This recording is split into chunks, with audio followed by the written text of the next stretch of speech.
18 जून 2023 को 5 अमीर लोग एक टाइटन नाम की समर्सिबल में बैठकर समुद्र के 3,800 मीटर नीचे जाते हैं।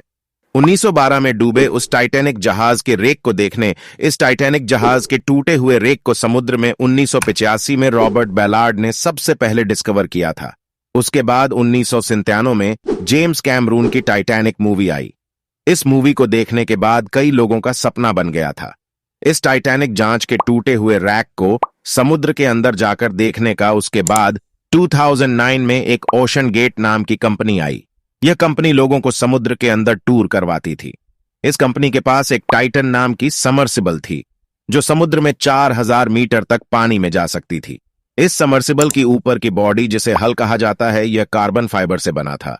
इस पूरी समर्सिबल का वजन पूरे 10 टन था और इसकी लंबाई 6.7 मीटर थी और हाइट 2.8 मीटर। इस समर्सिबल में 4 इलेक्ट्रॉनिक्स थ्रस्टर्स लगे थे।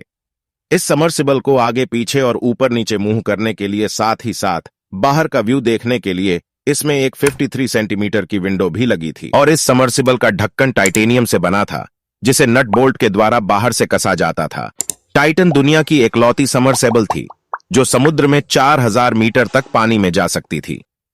इस समर्सिबल के अंदर बैठने के लिए सीट भी नहीं थी।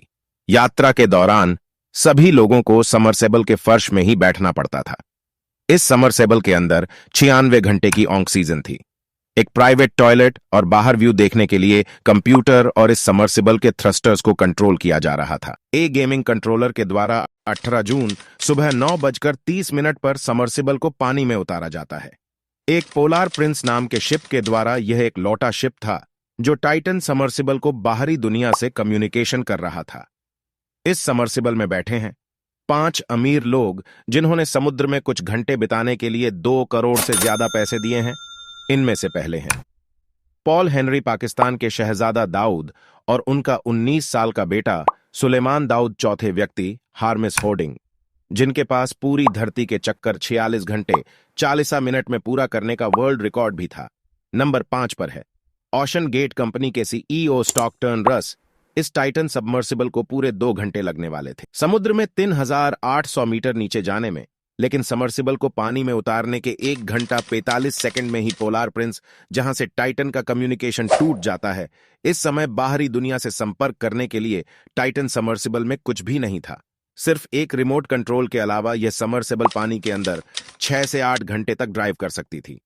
अनुमान के मुताबिक टाइटन समर्सिबल को शाम 4 बजे तक सरफेस पर लौटाना था, लेकिन टाइटन समरसेबल सरफेस तक नहीं आई। उसके बाद कहीं सर्च ऑपरेशन चलाए गए, लेकिन समरसेबल का अभी तक कुछ अता पता नहीं था। उसके बाद एक यूएस कोस्ट गार्ड की आरओपी को टाइटन समरसेबल का एक टूटा हुआ टुकड़ा दिखता है। इस बात से यह पता चल चुका था कि उन 5 लोगों की मौत हो चुकी है। इन 5 लोगों की मौत के 2 कारण हैं। पहला, जिस जगह पर टाइटैनिक डूबा था वहां की गहराई 3,800 मीटर है और इतनी गहराई में लाखों टन वजन पड़ा होगा इस टाइटन समरसेबल पर, और यह कैटास्ट्रोफिक इंपोजिशन की वजह से कुछ सेकंड में ही डिस्ट्रॉय हो गई। दूसरा कारण है कार्बन फाइबर। इस समरसेबल का हल कार्बन फाइबर से बना था, क्योंकि आज तक कार्बन फाइबर को किसी ने भी पानी के इतनी गहराई में टेस्ट नहीं किया था। और तीसरा कारण है इसका दरवाजा। इस समरसेबल में कोई दरवाजा नहीं था जिसे अंदर से खोला जा सके। इसमें दरवाजे की जगह पर एक बड़ा गोल ढक्कन था जिसे बाहर से नट बोल्ट के द्वारा कसा जाता था। ऐसी और वीडियोस देखने के लिए चैनल को सब्सक्राइब जरूर करें।